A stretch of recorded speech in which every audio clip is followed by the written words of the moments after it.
بسم اللہ الرحمن الرحیم، السلام علیکم ورحمۃ اللہ وبرکاتہ۔ کچھ بہت بڑی بڑی ڈیولپمنٹس ہیں خطے کے حوالے سے بھی، پاکستان کے حوالے سے بھی، انٹرنیشنلی بھی۔ میرے پاکستانیوں، ٹکر کارلسن جو انٹرنیشنل صحافی ہے اور جو اچانک بہت زیادہ پرو اسرائیل ہونے کے بعد اب حقیقت کو دیکھ سکتا ہے اور وہ بہت زیادہ سچ بولنا شروع ہو گیا ہے۔ اس کے بہت سارے نظریات سے اختلاف کیا جا سکتا ہے، لیکن اب اس کو بہت کچھ واضح نظر آنا شروع ہو گیا ہے کہ اسرائیل کا کس کس چیز میں کیا کردار ہے۔ اس نے 9/11 کے حوالے سے بھی ایک بہت بڑی ڈاکومنٹری بنائی تھی، جس میں اس نے اسرائیل کے کردار کے حوالے سے بہت سارے انکشافات کیے تھے۔ اسی ٹکر کارلسن نے دعویٰ کیا ہے کہ قطر اور سعودی عرب میں موساد کے ایجنٹ پکڑے گئے ہیں، گرفتار ہوئے ہیں، اور وہ وہاں پہ دھماکے کرنے جا رہے تھے۔ میں نے یہاں سے ویڈیو کا آغاز اس لیے کیا ہے کہ آگے کی کچھ ڈیولپمنٹس اس سے جڑی ہوئی آپ کو نظر آئیں گی۔ اسحاق ڈار اسمبلی میں کھڑے ہو کے تقریر کرتا ہے کہ جب ایران کا سعودی عرب پہ کوئی میزائل گرا یا جو بھی کچھ ہوا تو سعودی عرب نے پاکستان سے رابطہ کیا۔ اب یہ اسحاق ڈار کہہ رہا ہے کہ سعودی عرب نے پاکستان سے رابطہ کیا کیونکہ ہم معاہدے میں ہیں کہ ایک پہ حملہ دوسرے پہ بھی حملہ تصور ہوگا۔ تو اسحاق ڈار کہتا ہے کہ ہم نے ایران سے بات کی اور گارنٹی لے کر دی کہ ایران سعودی عرب کو دوبارہ نشانہ نہیں بنائے گا۔ اس کے بعد ہم نے سعودی عرب سے بات کی جو ایران کہہ رہا تھا کہ آپ نے اپنے اڈے استعمال نہیں کرنے دینے امریکہ کو، تو ہم حملہ نہیں کریں گے۔ تو اسحاق ڈار یہ دعویٰ کرتا ہے کہ ہم نے ان دونوں ممالک کے درمیان یہ ڈیل کروا دی ہے جنگ کے دوران کہ سعودی عرب اپنے اڈے استعمال نہیں کرنے دے گا، مدد نہیں کرے گا امریکہ کی اور اسرائیل کی، بدلے میں ایران سعودی عرب کو ٹارگٹ نہیں کرے گا۔ اب آپ نے غور کرنا ہے کہ یہ ڈیولپمنٹ کیسے ہو سکتی ہے۔ پاکستان اتنا بڑا شیر ہے کہ ایسے ہی بس یہ کروا دے گا، یا اس کے پیچھے کچھ ڈیولپمنٹس بھی ہیں جن کی خبر پاکستان کو دی گئی یا پاکستان کو ملی۔ اگر سعودی عرب اور قطر میں موساد کے ایجنٹ پکڑے گئے ہیں دھماکہ خیز مواد کے ساتھ، تو آٹومیٹکلی سعودی عرب کی آنکھیں کھول دینے کے لیے یہ کافی تھا کہ یہ کوئی ہماری جنگ کروانا چاہ رہا ہے ایران سے۔ اور اگلی ڈیولپمنٹ جس کا کریڈٹ اسحاق ڈار لے رہا ہے، ہر لحاظ سے اچھی ڈیولپمنٹ ہے، وہ مجھے اس کا شاخسانہ نظر آتی ہے۔ ہم نے ہر چیز کو ایک ساتھ جوڑ کے دیکھنا ہے۔ سعودی عرب کو اگر 100% یقین ہو کہ اس کی آئل ریفائنریز کے اوپر، آئل رگز کے اوپر ایران حملے کر رہا ہے، وہ کبھی بھی خاموش نہیں بیٹھے گا۔ یہ ثابت ہوا ہے کہیں نہ کہیں کہ وہ حملے ایران نے نہیں کیے تھے بلکہ کسی اور قوت نے کیے تھے، جس کی وجہ سے سعودی عرب تھوڑا ٹھنڈا پڑا ہے۔ تو یہ اہم چیز ہے کہ سعودی عرب کی اپنی انٹیلیجنس نے، ان کے اداروں نے وہاں موساد کے ایجنٹس پکڑے ہیں۔ ایسے ہی موساد کے ایجنٹس قطر میں بھی ٹکر کارلسن کہتا ہے کہ پکڑے گئے ہیں۔ ظاہر ہے کہ ایسی چیزوں کو پبلک نہیں کیا جاتا۔ ٹکر کارلسن پہ مجھے اس لیے بلیو کرنا پڑ رہا ہے کہ وہ عرب ممالک میں اس کا آنا جانا بہت ہے، اس کے وہاں بہت سے ذرائع پیدا ہو گئے ہیں۔ جب سے اس نے پینترا بدلا ہے نا، انتہائی دائیں بازو سے وہ تھوڑا سا انسان بننا شروع ہوا ہے، تو اس کے بہت زیادہ تعلقات پیدا ہوئے ہیں عرب ممالک کے اندر، اس کے ذرائع بہت زیادہ تگڑے ہیں عرب ممالک کے اندر۔ اس لیے مجھے بلیو کرنا پڑ رہا ہے اس کی بات پہ، اور اس کا حالیہ ٹریک ریکارڈ یہ بتاتا ہے کہ وہ بہت حد تک، ساری باتیں نہیں، سچ بول رہا ہے۔ اب میرے پاکستانیوں، آپ کو ایک نظارہ دکھانا ہے میں نے۔ یہ وہ نظارہ ہے جو آپ تصور نہیں کر سکتے تھے آج سے صرف 3-4 سال پہلے کہ کبھی ہمیں بھی ایسا کوئی نظارہ دیکھنے کو مل سکتا ہے۔ میں جب آپ کو یہ نظارہ دکھاؤں گا تو آپ کو شاید یقین نہیں آئے گا کہ اتنی مماثلت کیسے پیدا ہو گئی، ہم اس پاتال میں کیسے گر گئے۔ تو میں آپ کو یہ دکھاتا ہوں، پہلے آپ یہ ذرا سنیں۔ And I think for Israel, and I think for the countries of the free world, let me tell you, I think for the world, we're very lucky to have him as the leader of the free world, and in fact, the leader of the world. ہم بہت خوش نصیب ہیں، بلکہ دنیا کی یہ بڑی خوش نصیبی ہے کہ ٹرمپ اس ٹائم لیڈر ہے پوری دنیا کا۔ پوری دنیا میں صرف 2 لوگوں نے یہ بات کی ہے، ایک کا میں نے آپ کو سنا دیا، اب دوسرے کا سنیں، آپ کو پتہ چل جائے گا لنک کیسا ہے۔ Mr. President, I would like to salute you for your exemplary leadership, visionary leadership, and I think that you are the man this world needed most at this point in time. World would always remember you. اس time دنیا کو سب زیادہ آپ ہی کی ضرورت تھی. یہی بات نیتن یاہو بول رہا ہے. سیم پیج، ایسے ساتھ کھڑے ہیں، ایسے بھائی بھائی بن گئے ہیں. اب میں آپ کو بتاتا ہوں کہ چلیں میں تو ان کا ناقد ہوں نا، میں یہ بات کرتا ہوں. یہ بات اب خواجہ آصف نے بھی کر دی ہے. یہ انگلش ہے پوسٹ، اور میں اس کا اردو ترجمہ آپ کے لیے کرتا ہوں. خواجہ آصف نے پوسٹ کیا اردو میں پہلے، اور پھر اس نے انگلش میں پوسٹ کیا. اردو میں لکھتا ہے کہ صہیونیت انسانیت کے لیے خطرہ ہے. فلسطین کی سرزمین پہ اسرائیل کے قائم ہونے سے لے کر آج تک اسلامی دنیا پہ جو بھی قیامتیں ٹوٹیں، جو بھی جنگیں مسلط ہوئیں، ان کے پیچھے صہیونی سوچ اور ریاست بالواسطہ یا بلاواسطہ کار فرما نظر آئے گی. دنیا کے معاشی نظام پہ صہیونیت کا ایک صدی سے قبضہ ہے. بڑی طاقتیں صہیونیت کی یرغمال ہیں. وطن عزیز ایک ایٹمی طاقت ہے، اور ہماری افواج کا لوہا اللہ کے کرم اور مدد سے دنیا میں مانا جاتا ہے. ہمارے شہیدوں اور غازیوں کا احسان ہے کہ ہماری خود مختاری محفوظ ہے. اللہ ان تمام حضرات پہ رحمت نازل کرے جنہوں نے ہمیں ایٹمی طاقت بنانے میں کردار ادا کیا. بیچ میں نواز شریف کی تھوڑی تعریف کر دی ہے. ایران کے معاہدے پر رضامندی کے باوجود ان پہ جنگ مسلط کی گئی ہے. اس کے ایجنڈے میں جو صہیونیوں کا ترتیب شدہ ہے، اس میں یہ بھی شامل ہے کہ اسرائیل کا اثر اور رسوخ پاکستان کی سرحد تک لایا جائے. افغانستان، ایران اور ہندوستان سب کے مشترکہ ایجنڈا کی بنیاد پر پاکستان دشمنی ہو، ہماری سرحدیں غیر محفوظ ہو جائیں، ہر طرف سے دشمنوں میں گھرا جائے، اور پاکستان ایک 10 نگر ریاست بن جائے. 25 کروڑ پاکستانیوں کو وہ کسی بھی مکتبہ فکر سے رکھتے ہوں. اختلاف کے باوجود اس سازش اور ازلی دشمنوں کے عزائم سمجھنے کی ضرورت ہے. اللہ ہمیں اطاعت کی توفیق دے. خواجہ آصف خود مان گیا ہے کہ یہ کون کر رہا ہے، کون سی قوتیں کر رہی ہیں یہ سارا کچھ. یہ خود مان گیا ہے نا. اب بتائیں کہ شہباز شریف کی، ٹرمپ کی تعریفیں کرنا، اور یہ جانتے بوجھتے کہ یہ بورڈ آف پیس نہیں ہے، یہ بورڈ آف گریٹر ہے. یہ گریٹر کے خواب کو پورا کرنے کے لیے یہ بورڈ بنا ہے. اس میں پاکستان کو کیوں شامل کیا مجھے بتائیں. خود مان رہے ہیں آپ. اچھا صرف خود نہیں مان رہے، یہ ذرا دیکھیں. امریکہ اسرائیل کی پروکسی ہے، اور خواجہ آصف کا آن ریکارڈ بیان موجود ہے کہ ہم تو امریکہ کے ساتھ شامل ہوئے ہیں. آگے امریکہ اسرائیل کے ساتھ شامل ہوا ہے. کون کس کی پروکسی ہے؟ اپنے صحافیوں سے بھی اب کہلوایا جا رہا ہے. کہانی کچھ یوں ہے میرے پاکستانیوں کہ مارکو روبیو نے ایک بڑا گیم ڈالنے والا بیان دیا ہے امریکن پبلک کے لیے. یہ انٹرنیشنل آڈینس کے لیے نہیں تھا. امریکہ میں جتنی نفرت ڈونلڈ ٹرمپ سے اب کی جا رہی ہے، شاید اتنی کبھی تاریخ میں کسی پریزیڈنٹ سے نہیں کی گئی جو حال ہے ابھی. ڈونلڈ ٹرمپ کی پاپولیرٹی کو بچانے کے لیے، واپس لانے کے لیے، مارکو روبیو جو سیکرٹری آف اسٹیٹ ہے وہ کہتا ہے کہ امریکہ نے اپنے مفادات میں حملہ کیا ہے کیونکہ اسرائیل حملہ کرنے جا رہا تھا، اور ہمیں خطرہ تھا کہ اگر اسرائیل نے حملہ کیا اور ہم نے پہلے حملہ نہ کیا تو ہمارے جو اثاثے ہیں اس علاقے میں ان پہ ایران حملہ کرے گا. ہمیں یہ رپورٹ تھی اور بعد میں ہوئے بھی. تو ہمیں مجبوراً پھر ایران پہ حملہ کرنا پڑا کیونکہ اسرائیل تو کرنے جا رہا تھا، تو ہمیں پھر جانا پڑا. یہ اب کہانی ڈالی جا رہی ہے کہ ہمیں مجبوری میں یہ ڈھول بجانا پڑا ہے، ورنہ ہم نہ بجاتے. یعنی اسرائیل اگر حملے نہ کرتا تو ہمیں کرنے کی ضرورت نہیں تھی. اسرائیل نے کرنے تھے، ریٹیلیٹ ایران نے کرنا تھا تو ہمارے خلاف کرنا تھا. سمجھ آئی؟ یہ صرف یو ایس آڈینس کے لیے ہے. میرے پاکستانی حقیقت کیا ہے میں آپ کو ذرا یہ بتاتا ہوں. امریکہ کے جو کمانڈرز ہیں نا، جو 30 ملٹری بیسز میں ٹروپس کو کمانڈ کرتے ہیں، انہوں نے پتہ کیا کہا ہے کہ یہ جو جنگ شروع ہوئی ہے یہ خدا کا پلان ہے، خدا کا منصوبہ ہے.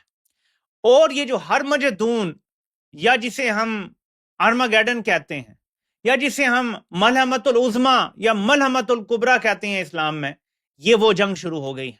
یہ امریکہ کے صدر کو 30 کمانڈروں نے جو اکراس دا ورلڈ موجود ہیں انہوں نے یہ بات کہی ہے کہ یہ ملحمت العظمی کا آغاز ہے. ایک کمانڈر نے کہا کہ اس موقع پہ خدا نے خاص طور پہ ٹرمپ کو صدر بنایا ہے امریکہ کا. بلکہ یہاں تک کہا گیا کہ ٹرمپ کو تو چنا گیا ہے ملحمت العظمی کی آگ کو شروع کرنے کے لیے. جو فوج کے اندر ریلیجس فاؤنڈیشن ہے انہوں نے یہ کہا ہے کہ ہمیں 110 سملر کمپلینٹس ملی ہیں کہ یہ جنگ جو ہے یہ ببلیکل جنگ ہے، ببلیکلی سینکشنڈ ہے. اور یہ جو کرسچین اینڈ آف ٹائمز کا بلیو ہے کہ حضرت عیسیٰ علیہ السلام سرٹن واقعات کے بعد آئیں گے، یہ اس کی طرف نشاندہی کرتی ہے. اب بتائیں مجھے, پاکستان میں کہا جا رہا ہے جی ایران کو نہ لیٹ جانا چاہیے تھا, اس کو مذہبی نہیں لینا چاہیے تھا. وہ مذہبی لے کے آپ پہ چڑھ دوڑے ہیں, تن رہے ہیں آپ کو مذہب کی بنیاد پہ. ان کا جو منسٹر فار وار ہے, جو ان کا جنگ کا وزیر ہے ایکسد, اس کے بازو پہ لفظ لکھا ہوا ہے کافر, اور کراس الٹا لگا ہوا ہے جس کا مطلب ہے اینٹی کرائسٹ. آپ کو پتا ہے اینٹی کرائسٹ یعنی دجال, اس کے ماتھے پہ کافر لکھا ہوگا. یہ ہمارے بھی روایتوں میں موجود ہے. اب بتائیں, اس نے اپنے بازو پہ لکھا ہوا ہے جو اس ٹائم اس جنگ کو اوورسی کر رہا ہے, جو ان کا منسٹر ہے جنگ کا. تو وہ سارا کام اپنے مذہب کے بلیفز کے مطابق کر رہے ہیں. یہاں کہا جا رہا ہے جی نہیں نہیں نہیں نہیں, یہ تو آپ اس کو مذہب کا نام نہ دیں, یہ تو ایسے ہی ہے, ڈٹ جانا فضول ہے, بیوقوف ہے, بس بزدلی سے خاموشی سے لیٹ جا. تم لیٹو گے بھی تو ان کے جو مقاصد ہیں وہ پورے ہونے ہیں, وہ انہوں نے کرنے ہیں. اس کو سمجھیں. یہ میں آپ کو اس لیے بتا رہا ہوں کہ پاکستان میں عاقبت نہ اندیش لوگ جنہیں لگتا ہے کہ خدا بعد میں ہے, نیتنیاہو کا مکہ پہلے ہے, یہ ان کو بتانا ضروری ہے کہ وہ رکنے والے نہیں ہیں. تازہ ترین خبر یہ ہے کہ اسرائیل نے کہا ہے کہ ہمیں لبنان کا کچھ علاقہ چاہیے اسرائیل کو محفوظ بنانے کے لیے. یعنی گریٹر کے سلسلے میں معاملات اب آگے بڑھنا شروع ہونے والے ہیں. پہلے لبنان ہی کو ہڑپ کیا جائے گا, پھر شام کی باری آئے گی. شام میں اپنا پپٹ پہلے بٹھا دیا گیا ہے, وقت آنے پہ وہ بالکل خاموش رہے گا. اور پاکستان کے جرنیل میں آپ کو بتا رہا ہوں, اس میں پارٹنرز ان کرائم ہیں. اور بار بار یہ بات میں آپ کو بتا رہا ہوں. اب میرے پاکستانیوں, تیل کی قیمتوں میں 20% اضافہ ہو چکا ہے. 65 سے 70 کے درمیان تھا برنٹ, ٹھیک ہے, میں WTI کی بات نہیں کر رہا, برنٹ کی بات کر رہا ہوں. برنٹ جو ہے وہ اب 85 پہ پہنچ گیا ہے. 20% اس کی قیمت بڑھ گئی ہے. اور اگر ایک دو اور آئل رگز پر اسی طرح یا کہیں ریفائنریز پہ حملہ ہو جاتا ہے عرب ملکوں میں, خاص طور پہ جو ایک UAE کی ریفائنری جس کا ذکر ہو رہا ہے بہت زیادہ, اگر اس پہ حملہ ہو جاتا ہے تو پھر حالات واقعتاً بہت خراب ہو جائیں گے. میں بلکہ دیکھ رہا تھا کسی نے یہاں پوسٹ کیا ہوا تھا کہ UAE کی جس جگہ پہ حملہ ہوا ہے ریفائنری پہ, وہ بہت امپورٹنٹ ہے. اور یہ جو اسٹریٹ آف ہرمز بند کیا ایران نے, تو اس کے بعد ریلائے یہ کیا جا رہا تھا کہ اسی ریفائنری سے ہم 5-6 ملین بیرل روز نکال لیں گے. وہ جو رگ ہے وہاں سے, اس رگ سے جو آئل رگ ہے وہاں سے ہم نکال لیں گے. لیکن وہاں بھی ایران نے اپنے شاید ڈرون سے حملہ کیا, اور ایک دفعہ آئل رگ پہ آپ کو پتا ہے آگ لگ جائے تو وہ اتنی آسانی سے تو نہیں بجھتی, سب کچھ تباہ برباد بھی ہو سکتا ہے. سو یہ صورتحال ہے میرے پاکستانیوں. اب آتے ہیں تھوڑا سا نیکسٹ فیز کی طرف, تھوڑا سا پاکستان کی طرف بھی آئیں. ناظرین, یہ سو کالڈ آپ کی کمپنی سرکار نے یہ بیان دیا ہے, ایران کے بعد پاکستان کا نمبر, خدشات مسترد کر دیے اعلیٰ ترین ذرائع نے, سیکیورٹی ذرائع نے. ملا ہیبت اللہ سمیت کسی کو نہیں چھوڑیں گے, ایک لاش کے بدلے 10 گرائیں گے. ایک منٹ, ہم ایٹمی ریاست ہیں, کسی کا باپ بھی ذکر نہیں پہنچا سکتا. رجیم چینج کا فیصلہ افغان عوام کریں گے. فتنہ الخوارج جو ہندوستان کے خاتمے کی تصدیق پر ہی آپریشن ختم ہوگا. ایک دہشت گرد کے پیچھے جائیں گے. ایران کو دوست ممالک پر حملے نہیں کرنے چاہیے, وہاں جو بھی آئے پریشانی نہیں. یعنی رجیم چینج ہو جائے ہمیں کوئی ٹینشن نہیں ہے. پوری ہنٹ دے رہے ہیں کہ کس کے ساتھ کھڑے ہیں. لیکن ایک بات میں آپ کو بتاتا ہوں, آپ نے یہاں ابھی تک نوٹ نہیں کی, مظاہرے میں ہتھیار لانے والے شدت پسند تھے. آپ کو پتا ہے نا کہ امریکی قونصل خانے کے باہر کہا گیا کہ ہتھیار لے کر لوگ آئے ہیں. لوگ نہیں لے کر آئے تھے, او یار ان کے اپنے بندے تھے. یہ تو سب کو پتا ہے نا, فالس فلیگ تھا. لیکن اصل چیز آپ نے نوٹ نہیں کی, ملا ہیبت اللہ سمیت کسی کو نہیں چھوڑیں گے.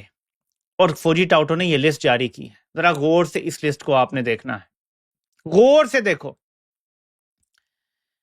اس میں آپ کو ایک شخص نظر نہیں آئے گا. یہ سارے کمانڈر ہیں, سارے لوگ ہیں جن کے بارے میں کہا گیا ہے کہ ان کو سب کو ہم ماریں گے. یہ فوجی ٹاؤٹ جو ہیں یہ سارا کر رہے ہیں. اس میں TTP کے سربراہ نور ولی محسود کی تصویر نہیں ہے. کیا سمجھ آیا؟ TTP کس کی پراکسی ہے؟ ایک منٹ. افغان طالبان کو کہا ہے کہ ہم تم پہ حملہ کر رہے ہیں کیونکہ تم TTP کے خلاف کارروائی نہیں کرتے. حملہ کیا, TTP کے خلاف کارروائی نہیں کی, افغان طالبان کے خلاف کارروائی شروع کر دیا. اچھا, اگر ایسے کرنا ہے تو پھر تو یہ سارے فتنہ ہندوستان ہے، پھر اصل کاروائی تو ہندوستان کے خلاف بنتی ہے، لیکن بیچ میں سے چن کے افغان طالبان کے خلاف کاروائی ہو رہی ہے، کیونکہ امریکہ سے یہ آرڈر آیا ہے کہ ہم امریکہ کا ادھورا کام پورا کریں گے۔ کتنا عجیب لگتا ہے کہ اپنے ملک کی ایکشنز اور فوج کے والے سے یہ بات کرنی پڑے، لیکن ہم قرآن کو فالو کرتے ہیں۔ ملک کا لا سے پہلے قرآن کا لا ہے، ہمارا آئین بھی یہ کہتا ہے کہ مذہب کے خلاف کچھ نہیں یہاں پہ بن سکتا۔ قرآن کہتا ہے گواہی دو تو سچی دو، بات کرو تو سچ بولو، جھوٹ بولو گے تو تم پہ خدا کی لعنت ہوگی۔ تو ہم نے سچ تو بولنا ہے نا، ہم جھوٹ بولیں گے صرف جی حب الوطنی کے لیے جھوٹ بول دو تو پھر تو خدا کی لعنت آئے گی، کیونکہ کہیں بھی نہیں لکھا ہوا اس معاملے میں جھوٹ بول سکتے ہیں۔ ٹھیک ہے جی، تو سچ بولنا بہت ضروری ہے کہ نور ولی محسود کا نام نہیں ہے لسٹ میں مارنے ہیں جن کو جو ٹارگٹ ہیں۔ افغان طالبان کو کہتے رہے نور ولی محسود کو مارو، خود گئے وہاں پہ تو نور ولی محسود کو نہیں مارنا، ہیبت اللہ کو مارنا ہے۔ یار کیا کمال بیانیہ ہے، سمجھ آیا کچھ آپ کو؟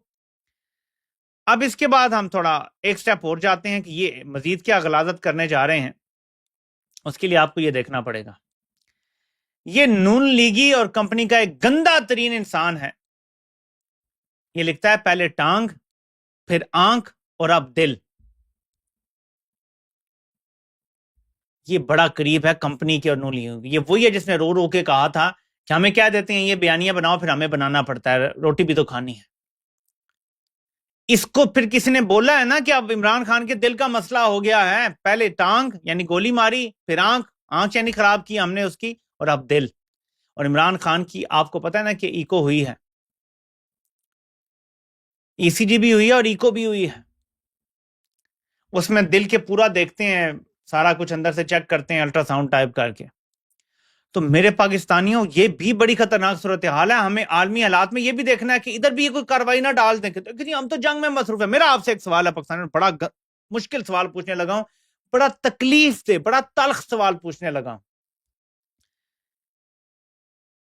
فوج عمران خان کو خدا نخواستہ قتل کر دیتی ہے، جیسے ہی قتل کرتی ہے بھارت پاکستان پہ حملہ کر دیتا ہے، آپ فوج کو معاف کر دیں گے؟ میں آپ کو بتا رہا ہوں کہ یہ ایسی ہی کسی گیم کو پلان کیے ہوئے بیٹھے۔ اب یہ آپ کی ذمہ داری ہے، آپ نے کیا کرنا ہے اپنے لیڈر کے لیے۔ یہ ایک بیان سن لیں روس کے وزیر خارجہ سرگئی لاوروف کا، ایران کے حوالے سے سرگئی لاوروف کیا کہہ رہا ہے ذرا آپ یہ سنیے گا، اور اس بار مغرب کے اس بیانیے کو کہ ان کے پاس کوئی ہتھیار سے کوئی بھی تسلیم کرنے کے لیے تیار نہیں۔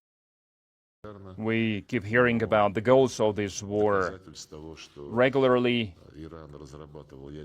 but there is no proof, there is no evidence that Iran was developing nuclear weapons, and this was what's used as the justification behind unleashing this war. There is no evidence, and there is information from IAEA and from the American intelligence services that Iran did not manufacture nuclear weapons and did not have any plans to manufacture nuclear weapons. Well,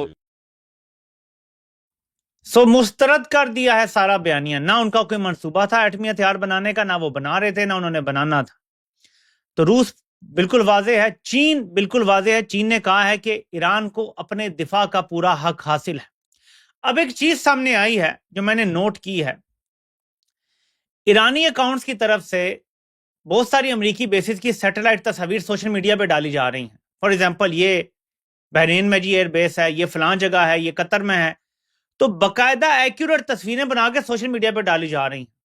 اس پہ Mario نوفل جو کہ ویسے تو مجھے نہیں پتا، اس کی آنیاں جانیاں بدلتی رہتی ہیں، لیکن وہ بہت کچھ رپورٹ کرتا رہتا ہے، وہ لکھتا ہے کہ چین ڈائریکٹ مدد نہ بھی کرے ایران کی، وہ بڑے زبردست طریقے سے مدد کر رہا ہے ایران کی، اور وہ اس طرح کے جو بھی سیٹلائٹ امیجز چاہیے ہوتے ہیں نا ایران کو، وہ سوشل میڈیا پہ اوپن ڈال دیے جاتے ہیں۔ اب امریکہ کی اگر کہیں بیس ہے، وہ بیس تو نہیں بدلی جا سکتی نا، ایک بار اس کے امیجز آ گئے، ایگزیکٹ ٹارگٹس کا پتہ چل گیا، آپ لاک کر سکتے ہیں۔ لوکیشن جی پی ایس کا تو ان کے پاس ہوتا ہے نا طریقہ، جب میزائل جنہوں نے مارنا ہوتا ہے ان کو ایگزیکٹ پتہ ہی ہوتا ہے کہ کیا کیا کدھر کدھر کیا کیا ہے، وہ تصویریں ڈال رہا ہے ایران چین۔ اب چائنا میں کتنا سخت سسٹم ہے کہ ایسے نہیں لیک ہوتی چیزیں، وہاں کوئی لیک کرے تو اگلے پھانسی چڑھا دیں، وہاں پہ اسٹیٹ کے خلاف کوئی نہیں جا سکتا وہاں پہ چائنا میں، یہ سسٹم ہے۔ تو یہ ایک اچھی چیز ہے اگر چائنا مدد کر رہا ہے تو. اور پاکستان نے بھی اگر سعودی عرب اور ایران کے درمیان معاملات ٹھیک کروائے ہیں وہ بھی ایک اچھی بات ہے. لیکن میں آپ کو وجہ بتا چکا ہوں کہ اس کی وجہ ایک یہ ہو سکتی ہے کہ واقعتاً سعودی عرب کو یہ پتا چل گیا ہے کہ اسرائیل یہ حملے کروا رہا ہے, کیونکہ وہاں پہ موساد کے ایجنٹ اگر پکڑے گئے ہیں اور ٹکر کارلسن کی خبر درست ہے تو پھر یہ بالکل لاجیکل ہے کہ سعودی عرب نے بات مان لی ہے, ورنہ آپ کو پتا ہے کہ انہوں نے بدلہ لینا ہی لینا تھا. اور اب یہ چیز مزید واضح ہو گئی ہے. جو کہتے تھے کہ محمد بن سلمان نے کال بار بار کر کے ٹرمپ کو اس آپریشن کے لیے راضی کیا, امریکہ تو خود مان گیا ہے کم از کم اپنے آڈینس کے لیے کہ جی ہم نے خود سے نہیں کیا, وہ تو اسرائیل حملہ کر رہا تھا تو ہمیں کرنا پڑا ہے. کم از کم اس حد تک انہوں نے ڈینائی کر دیا اس چیز کو, واشنگٹن پوسٹ کی اس سٹوری کو. ظاہر حالات ہر روز بدلتے جاتے ہیں اور اس کے حوالے سے جو سچویشن ہے اسے آپ کو انشاءاللہ آگاہ کرتے رہیں گے. آپ سے انشاءاللہ پھر ملاقات ہوتی ہے. اللہ پاک آپ سب کا